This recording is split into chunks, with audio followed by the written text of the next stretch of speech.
It's time for another episode of I Am Northwest Arkansas, the podcast covering the intersection of business, culture, entrepreneurship, and life in general here in the Ozarks. Whether you are considering a move to this area or trying to learn more about the place you call home, we've got something special for you. Here's our host, Randy Wilburn.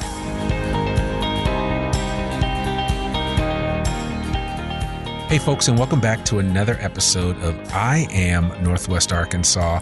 I'm your host, Randy Wilburn. I'm excited as always to come before you. I'm sitting here in the Furman Garner Performance Studio at the KUAF studios here at the corner of School, and I always forget the name of that street, but it's the street across from the library, and just forgive my memory, but the name of that street, maybe it's Mountain Street. So it's School and Mountain. There you go. I got it.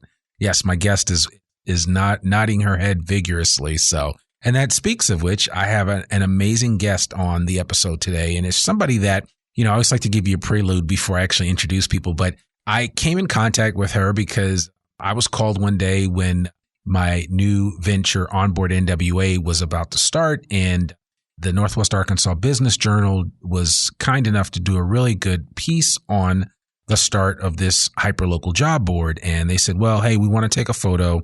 We want to have our photographer meet with you and just take a couple shots. And I wasn't sure what to expect, but I get reached out by Meredith Mashburn, who is one of the primary photographers for the Northwest Arkansas Business Journal, among many other things that she does. And so we got connected, and I think we were together for maybe like all of 10 or 15 minutes at the most. It was a pretty quick photo shoot. I was very impressed.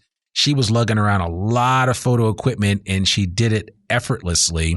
And she moved me from place to place to place. We were up on the square in Fayetteville, and we ended up in the Pryor Center, took some photos in there, and then we took a couple of last minute photos. And I mean, I tell you, she was in and out. And the pictures she took were simply amazing. And of course, we are always our own worst critic whenever we look at pictures taken of ourselves, except for maybe selfies, but because you can typically delete those instantly. But in this case, I didn't have the ability to delete them. So I was really at Meredith's, I was really at her disposal in terms of what was going to ultimately come about. And needless to say, I was quite impressed with the quality of the photos that she pulled together, and the one that they used, I absolutely love. And I'll put a link to that photo in the show notes for this episode today. But I really was kind of blown away by Meredith, and when she just shared a little bit about what she was doing, and she had just come off of working with Annie Leibovitz and the program that is taking place at Crystal Bridges. For those of you that haven't seen the Annie Leibovitz exhibit at Crystal Bridges, you need to check it out. And if you're even listening to this after the fact, you just need to check out Crystal Bridges. There's so many amazing exhibits. But without further ado, I want to welcome Meredith Mashburn to the I Am Northwest Arkansas podcast. How are you doing, Meredith? I'm doing great. I am so excited to be here. Thank you for having me on. Yeah, absolutely. Absolutely. Well, no, I certainly appreciate you taking time out of your schedule. And we've had a chance to meet on a few occasions and kind of talk about what you're passionate about. And I thought, man, what better person to have on the podcast than somebody that has the ability to, in an instant, capture the essence of a moment and memorialize it for, I guess, eternity, if you think about it that way, right? With digital information and the way that we can save pictures as artifacts now, I think it's going to be interesting what people unearth about us 1,000 years from now, and how hopefully they'll have access to some of these digital archives that we are creating on a daily basis, and that people will dig into them and say, man, this photographer was simply amazing. So tell us just a little bit, just for our audience, a little bit about yourself. Give us your, as I like to say, your superhero origin story. Well, I'm one of those lucky people that have always known what I wanted to do. I was eyeing this camera at Collier's on Dixon whenever I was 12. Okay. And I saved up for it and was able to buy it by the time I was 14. It was $125. Wow. And it was a Pentax K1000 with a 50 millimeter lens.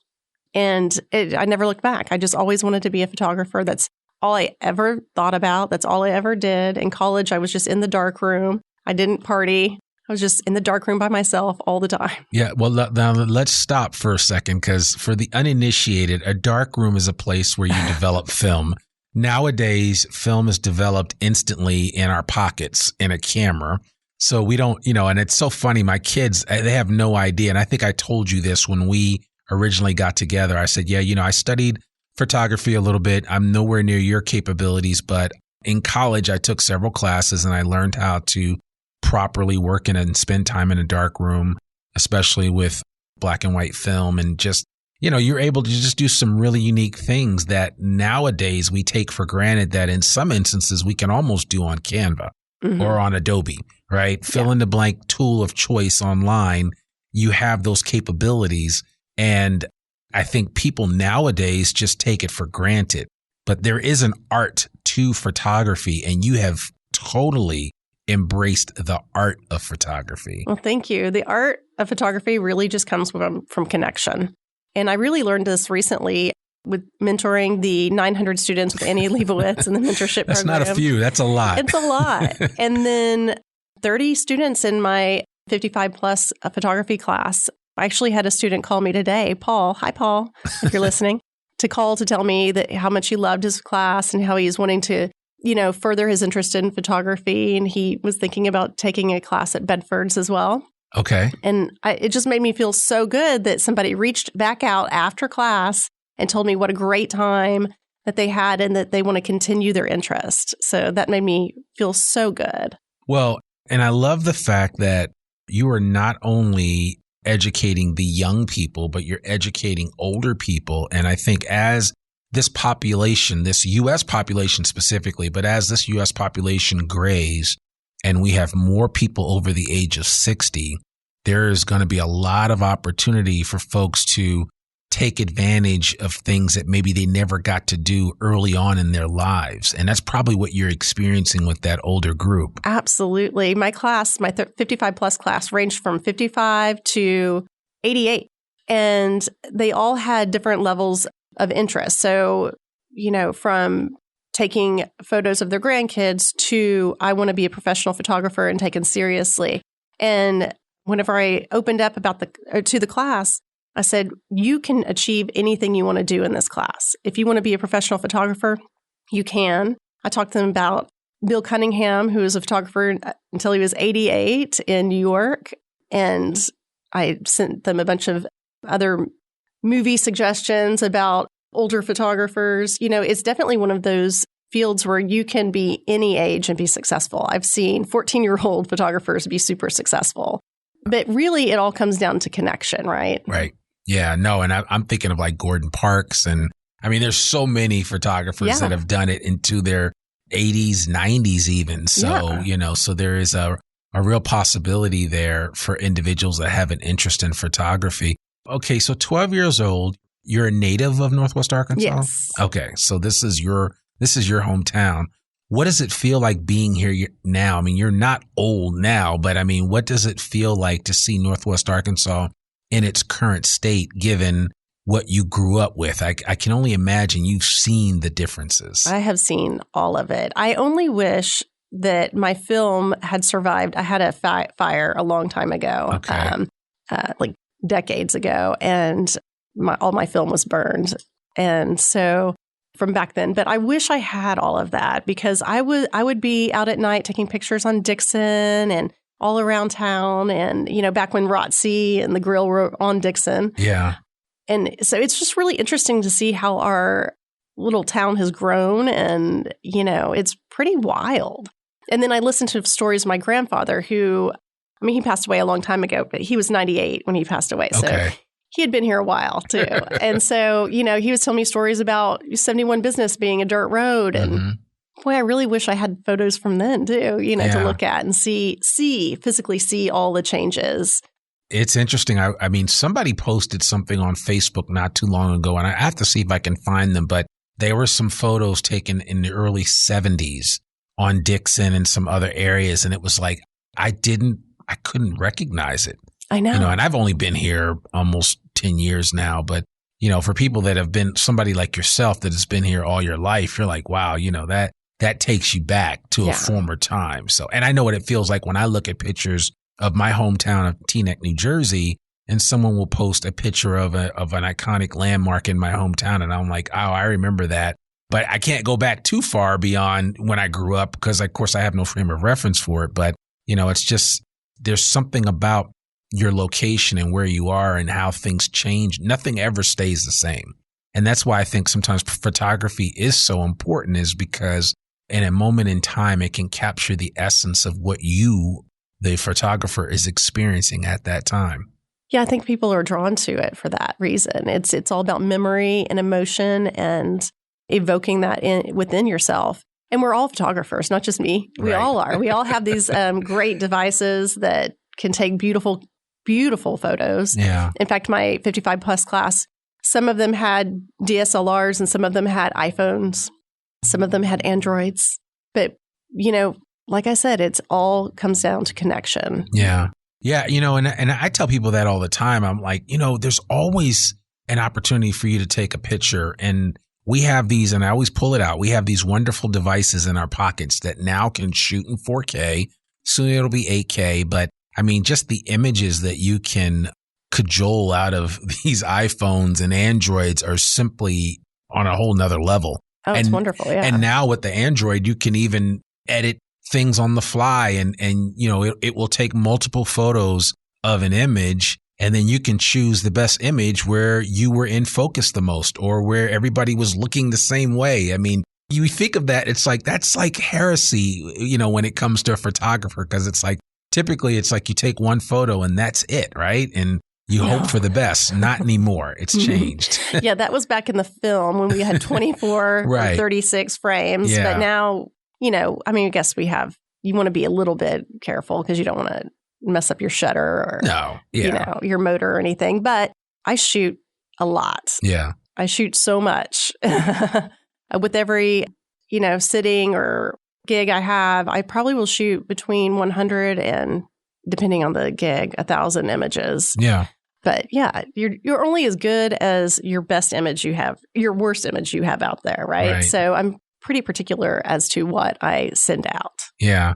Well, and it's funny, my wife and I talk about, because it seems to have been, and I don't know if this is kind of a function of the pandemic, but there seems to be way more photographers out there marketing themselves today, like in 2023. We're recording this in December of 2023. So if you're listening to this in the future, that may change even more. But what she and I have noticed is that everybody's out there as a photographer hanging their shingle, offering to shoot. And a lot of it has to do because of the advance in technology and the ability, the accessibility of something like Canva, where you don't even need to buy Adobe anymore, Photoshop to do things. I mean, you've got, off the shelf online tools that you can use now. And so I just, how do you take that as somebody that's really a professional? There are professionals and then there are professionals. I mean, this is really your bread and butter. How do you view that? Well, I think there's enough space for everyone to be successful. Sure. That's a good answer. That's my take on it. I do think it is as a result of the pandemic. I think a lot of people dropped out of the rat race, the 9 to 5, their jobs they didn't love, to pursue things they did. And I think that is absolutely incredible. And I'd like to encourage everyone to do that. Follow your truth, follow your path, follow what makes you happy, what, sets your soul on fire. Yeah. Well, I think, and the difference is simply the difference is that after it comes to a point when you have worked on your craft enough where you get very comfortable being able to come in and do what you need to do and then get out. And that's kind of how I felt, like I said, with the experience that we had. I mean, it wasn't that you didn't want to hang around with me, but you got in, you got some really great shots. And before I knew it, you were done. It wasn't even a half an hour and everything was done. And then I was like, man, I hope she got a good shot. Then when I saw the pictures back, I was like, wow, she got some great shots. And it was, I was very, very impressed with that and just your ability to kind of pull everything together like that. So, yeah. So I think that's cool. So tell me a little bit about what is really motivating you from a photographer standpoint, especially here in Northwest Arkansas. I know you're working on a multitude of projects. You've got this class that you're teaching to the kids, and you're working with older adults and teaching them about photography. But what else is really moving you as far as photography is concerned? And what is your next big conquest? Yes, my next big conquest is to heal the world. Dun, dun, dun. Dun, dun, dun. No, it's called Wild Rising, and I just published the first image in that series. And it's all about recognizing those people in the world that are doing wonderful things for our environment in the midst of this horrific global climate crisis that we're in. Wait, is there a climate crisis? Yeah. Okay, that's a little tongue-in-cheek humor there. So, no, it is. Like I said, I don't get into political conversations, but yes, there is a climate crisis going on in the world, whether you choose to believe it or not. The reality is that I think we need to be mindful how we are treating the earth and what our impact is, the long tail impact when you think about our kids and our grandkids and their kids. So yeah, no, I think it's an idea whose time has come, and we need to shed light on it. And it sounds like that's what you're doing. Absolutely. And if anyone wants to debate climate change with me, they can talk to my sister, who is an atmospheric chemist. Okay. And brilliant. An atmospheric chemist? Yes. That's interesting. Yeah. So, yeah. She's actually head of the chemistry department at Hendrix College. Okay. So if they want to debate, I'll just call her up and we can have a little conversation. Right. But for me, I'm going to use my skills to highlight those doing really wonderful things in the world. And the first image I shot was of Dr. Daniel Wildcat. He published a book called Red Alert, and he is absolutely incredible. He is a professor at the Haskell Indian Nations University and just secured a $20 million grant for his cohort of students to study the coastline of Alaska, Hawaii, Puerto Rico, and New Orleans over the next 4 years. And that program is called Rising Voices, Changing Coast. And it's a really big deal. It's a really important program. And that's why I chose Dr. Wildcat as the subject of my first image. Wow. Yeah. And so it sounds like that's going to be kind of a long-term process for you over the next few years. Is that typically how you view a lot of these larger projects that you do, that it's not like a one and done type situation? No, this is actually something new for me. I am a commercial photographer. You know, I photograph different things every day, from food to people to spaces. So I've spent my whole entire career working for other people and to bringing their visions to life. The past year, you know, I said that I was working on a project that was more internal, all about balancing my life with my natural surroundings. And that came about after a spiritual awakening, which I also did not know happened to people. So after that, I just had a new awareness of my place in the world, my responsibility, and then looking into the face of my daughter and realizing that I could do more. Mm-hmm. Yeah. And so I'm doing more. Yeah, absolutely. I mean, I think we all come to that, I like to call it a come to Jesus moment, but I think we all kind of get that epiphany where we realize that, man, it's so much bigger than me. Mm-hmm. And the minute that you realize that, and that it really is about, and I forget the story and how it goes, but there was a story about, and you may have heard this, about a man that was on his deathbed, and they were asking him to sum up in one word what life was about. And ultimately he wrote others. It's about other people. It's not about you. It's never been about you. And not to mean that you're not important, but it is about other people, our fellow man, our fellow woman. And I think it's important. So many of us walk this earth in an unrealized place. And when you find that why, you know, Simon Sinek talks about starting with why, but when you find that why for your life, and, you know, there's really nothing else that will impede your ability to get that done and to go out there and really achieve it. And so I applaud you, and I'm glad your willingness to share this and be transparent about it, because a lot of us walk around and we don't ever become fully actualized in that way. Yeah. And so I think it's important. And certainly, like you said, I mean, you know, you're almost tearing up thinking about your daughter, because there is an example, I think, especially for those of us that have been fortunate enough to bring kids into the world. There is an example as a parent that you want to set for your kids. Mm-hmm. Sometimes we set bad ones, and sometimes we set good examples. And I think it's important for everybody to be encouraged by that. And even still, even people that don't have kids can set an example for others, especially younger people coming along that are going to tread the road that these individuals have tread. And so I think it's just important to recognize that. Yeah. And just while being in service to others, you never know what kind of miracles you are making and creating in someone else's life. Yeah. Yeah, absolutely. Yeah. Well, I mean, that's exciting then, I hearing about this. So it sounds like it's going to ultimately take you in a number of different directions with it. What can you tell us about Dr. Daniel Wildcat, and what was your experience like, just working with him directly? Well, I've learned so much from him, and gosh, it's hard to talk about. Like, just his presence is so calming, and I didn't feel like, oh my gosh, we're all going to just like burn up and everything, because he has so much hope for the world. Yeah. But truly, we all do need to wake up and realize our impact on the earth, and like everyday impact. Like whenever I go to the grocery store, I don't buy anything in plastic containers. I just don't do it anymore because we don't actually recycle it. It doesn't actually do anything but go into the oceans. And so I just refuse. Yeah. And it's fine. It's, I spend a little bit more for certain things and I don't buy certain things and it works out. But Dr. Wildcat really taught me how to play well with others, honestly. When we first met with my friend Evan Alvarado, I was working with him on his film, his documentary about the RVC, about Dr. Daniel Wildcat.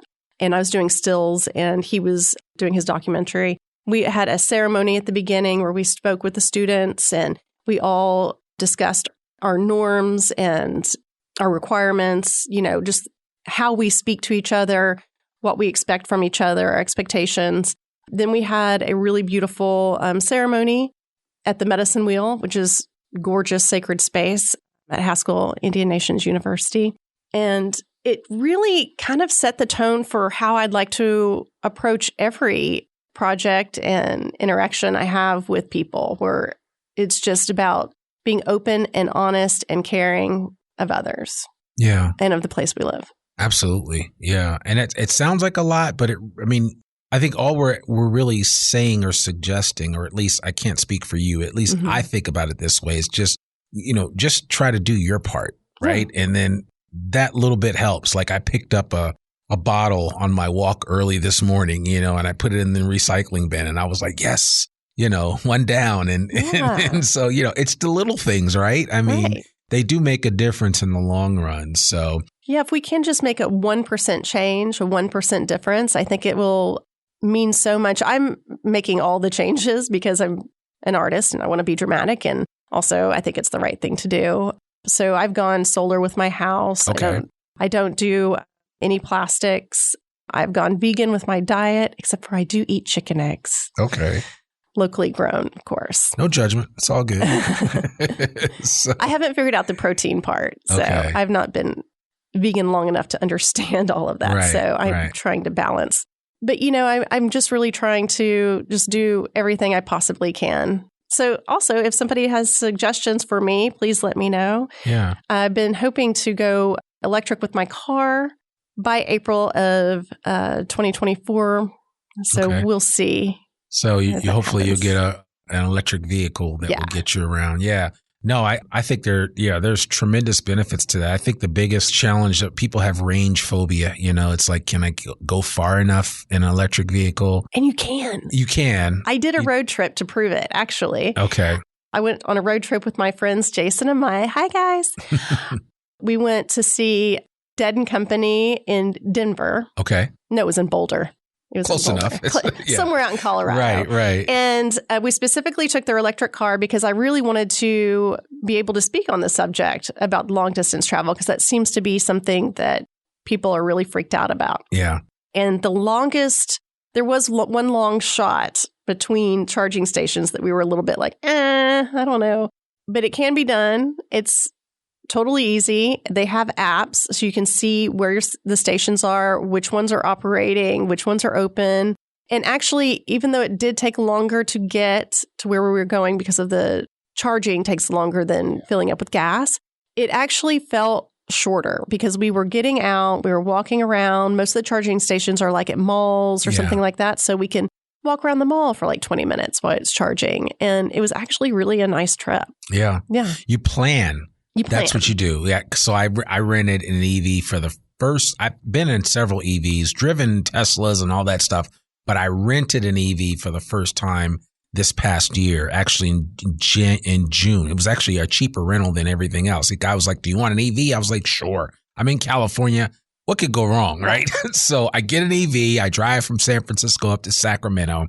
Everywhere you go in California, there's a charging station. Yeah. So that may not be the best example, but I did recognize as I was leaving Sacramento, I was getting low. Mm-hmm. And I was like, man, how do I do this? So as I looked on the app I was using, I saw that there was an outlet mall where they had several charging stations. So I just said, okay, I'm going to map to this place. I'm going to go take a walk, do a little shopping, let this thing charge up for half an hour, and I'm good to go. And that was it. Yeah. I was done. After that, I didn't have to charge up again. And, it's just really planning more than anything else. And you're right. It does provide you with an opportunity to take a break because if you're in just a regular car, you're just driving. I mean, I've driven for 12 hours at a shot. That's not really healthy. It's not healthy. It's not. It can just cause ask blood any truck driver that they'll tell you. So, yeah.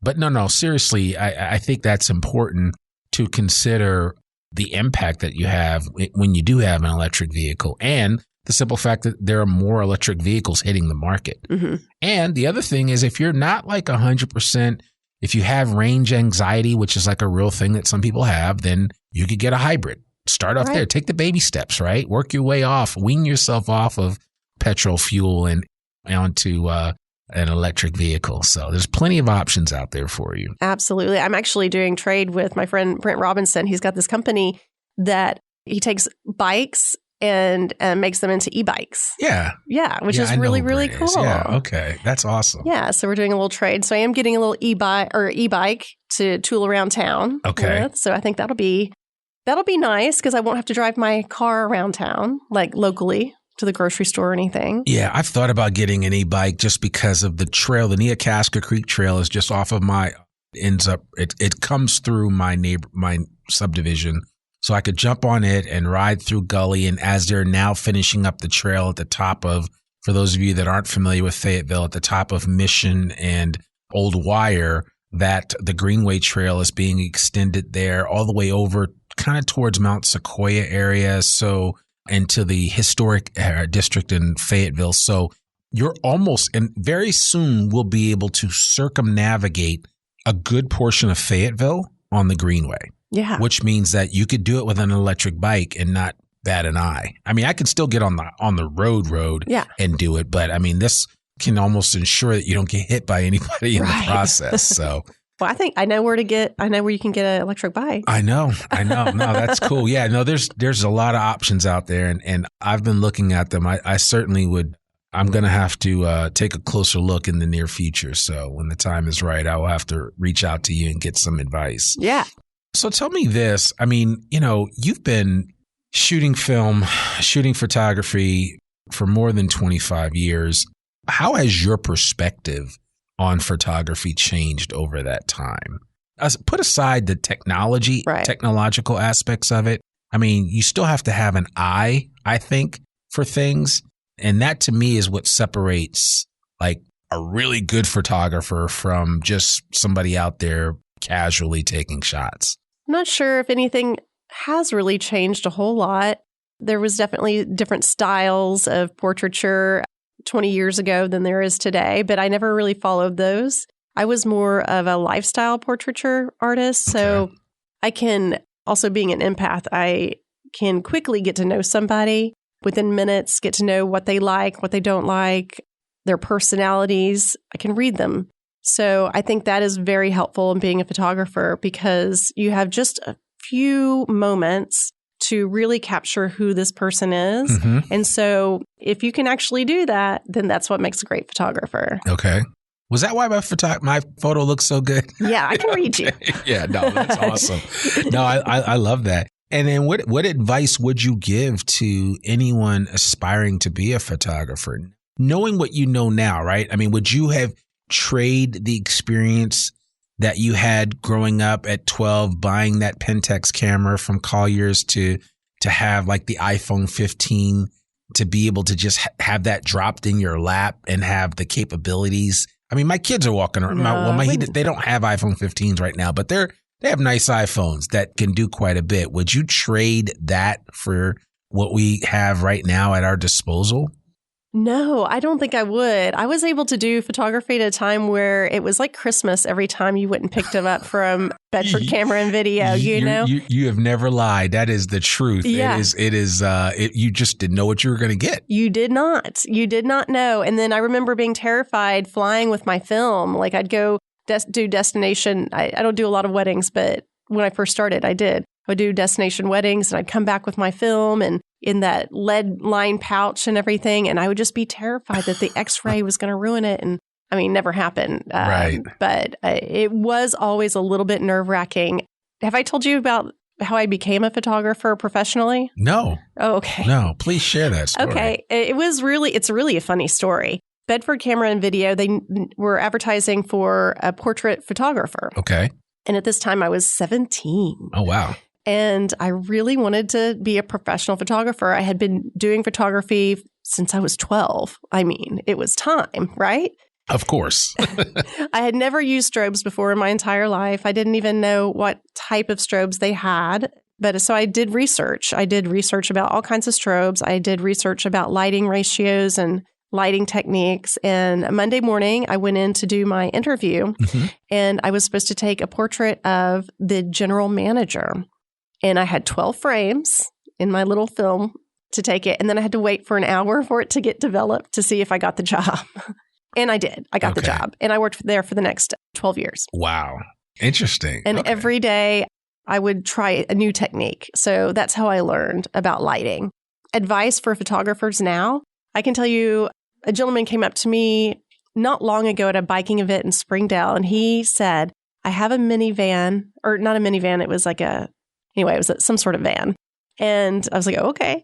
And he was like, I'm retired and I just see all this stuff happening in the world and I really want to be a photographer. And I'm thinking this would be a good opportunity. And I said, yeah, go now. Do what you want now. I was like, what do you want to do? And he goes, well, I'd like to travel around the world. I'd like to photograph all these changes happening in the world. He's like, I also want to photograph music. And how do I do this? I told him all my secrets. I said, this is how you get press passes. This is, how you do this. This is how you connect to magazines. And I said, you need to just go do it. You're retired. You've got the van. You should just go. So anyone wanting to be a photographer or wanting to do anything in their life, if they feel their soul calling them, I say go. I say, don't continue to do what you're doing and ignore that call. That's crazy. Yeah. No, I love that. Well, I might have to make the title of this podcast, if you have a van and you want to shoot photography, just go do it. Just go do it. Just go do it. I love it. Have you stayed in touch with this individual? No, I've not seen him since. Interesting. He's probably on the road. And he may come back one day and be like, you'll never guess what I did. Yeah. So, yeah. Well, he said that he volunteered at the Momentary and at Crystal Bridges. So I'm sorry if you guys lost a volunteer. So, no, I love that. So I had a chance to see some of your pictures in the Scout Guide. Yeah. Shout out to the Scout Guide. Your pictures evoke, there's something about them that's, I won't say that it's haunting, but it's almost like, how did you capture like you said, you capture the essence of people. You captured the essence of your subjects in such a way where you can't just look at them one time. You've got to go back and study it. You're like, wait, what did I just see? And then you go back and take another look at it. That's the whole point. Yeah. I mean, there is an art to that. Absolutely. It's a very conscious effort.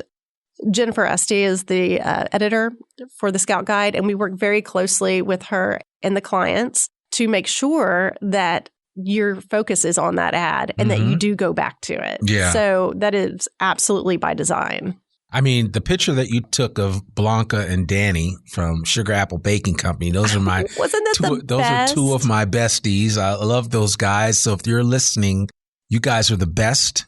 And, you don't have to put any Rice Krispie treats on my doorstep, although I wouldn't hate you if you did. But you guys are simply amazing. But I thought that the picture now everybody's going to want to go look at this. The picture that you took of them with the car and everything, it was just like,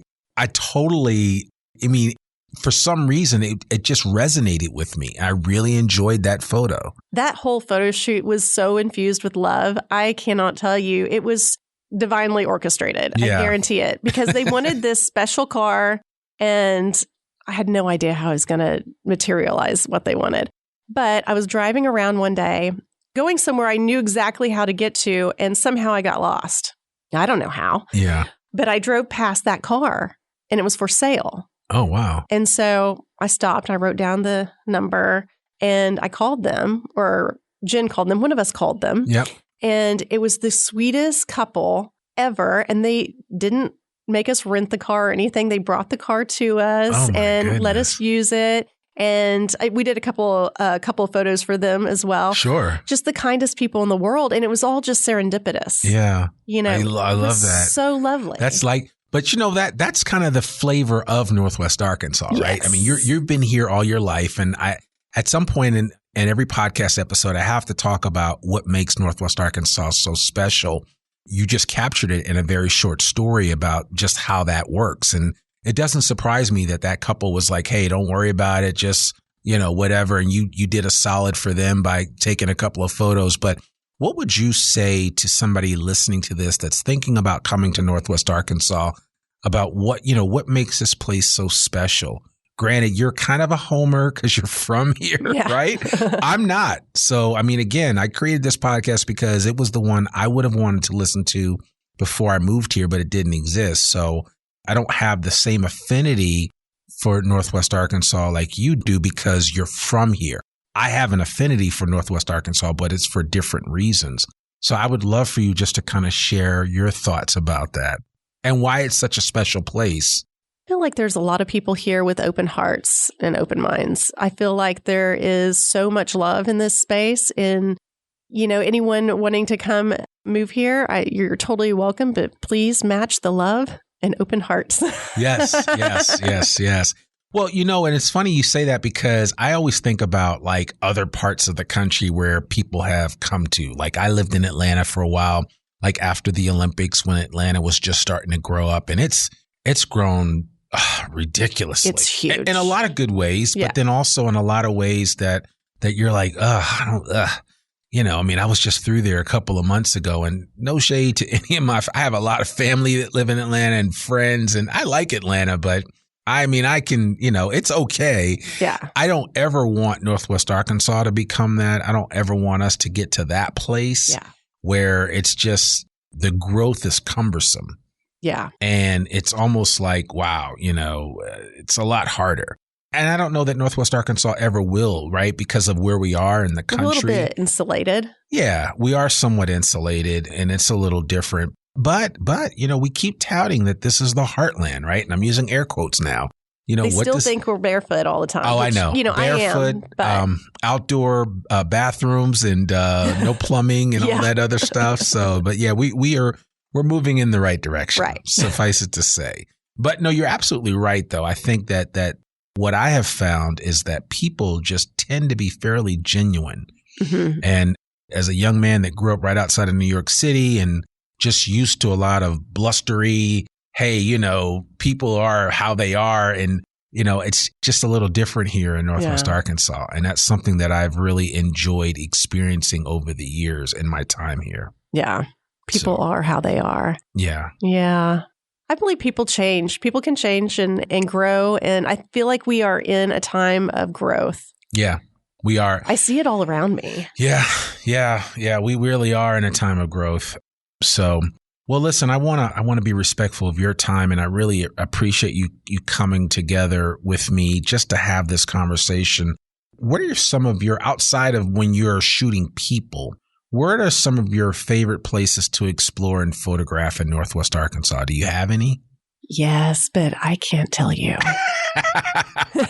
They're super secret, huh? Yes. If I tell you, then there'll be 700 photographers. Oh, I understand. Right behind me. I understand. Well, it's all good. I mean, I don't want you to give up your secret sauce. So there's actually these places that are secret. I guess those are my meditation places. Those wouldn't be my photography places, but right. There are lots of really beautiful places to photograph. Campus is gorgeous. It is. I love it. And Devil's Den is right down the road, which is fabulous. And all the trails around Crystal Bridges are wonderful. Yes. And the Forest of Lights is going on right now. Absolutely. Have you shot that at night at all? I have not, but I've been, and it is so wonderful. Yeah. If somebody was going there with their camera to shoot that at night, any advice for them? Yeah. Long exposure and a tripod. Okay. All right. That's what I thought. That way you're keeping the camera ISO. stable. Right. Yeah. So long exposure, tripod, and a high ISO. Yeah. So, all right. Well, we'll put that down, and I'll put that in the show notes, and hopefully somebody will take advantage of that. But I've always told some people about the Forest of Lights and how it's really lovely. It is. Yeah. It really is. It's a great experience. So we're definitely going to go down there before it leaves at the end of the year, and it'll be back again next year. So that's kind of cool. So, wow, there's so much that you've done. What would you say, and I'll ask you this as we close out, what would you say, what is the role that social media has played in your current photography career, if any? I'm not sure if it plays much of a role. I mean, I use Instagram as my catalog. This is what kind of work I do. Mm-hmm. But with all of the changes in the algorithms, I don't get a whole lot of traffic. Yeah. Most of my work is by word of mouth. Sure. And portfolio work that you're doing for other people too. So there's that, right? So typically when you take pictures for a client, they are for a client. So the client gets to use them however they choose to use them, and only if they give you permission to use them or whatever, I'm assuming. So yeah, I don't usually post any client work. I mean, once in a while I will, but not very often. Yeah. I just feel like I keep that separate. Yeah, no, that makes sense. Unless they want me to. Yeah.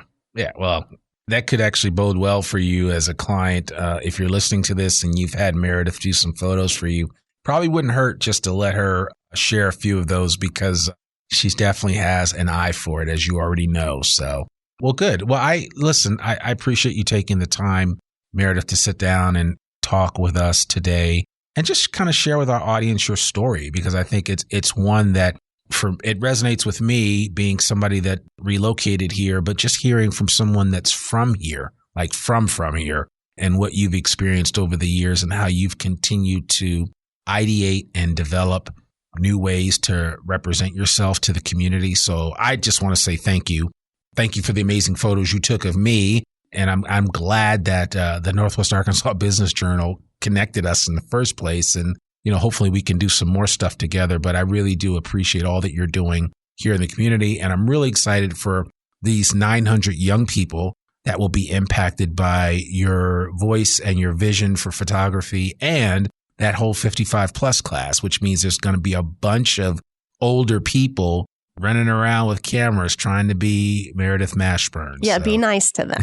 Be nice to them. So, and then somewhere out of the U.S. is some dude in a van riding around taking photos.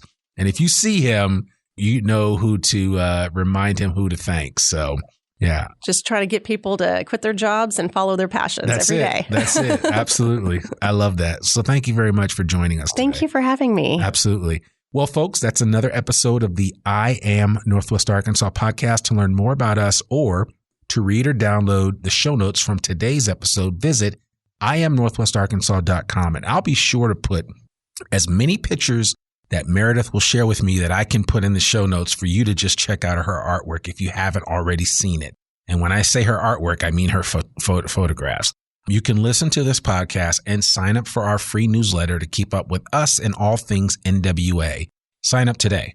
Please subscribe to the I Am Northwest Arkansas podcast wherever you listen to it. And please, please, please consider rating and reviewing us on Apple Podcasts. Remember, our podcast comes out every Monday, rain or shine. I'm your host, Randy Wilburn, and we'll see you back here next week for another new episode of the I Am Northwest Arkansas podcast. Peace. We hope you enjoyed this episode of I Am Northwest Arkansas. Check us out each and every week, available anywhere that great podcasts can be found. For show notes or more information on becoming a guest, visit IamNorthwestArkansas.com. We'll see you next week on I Am Northwest Arkansas.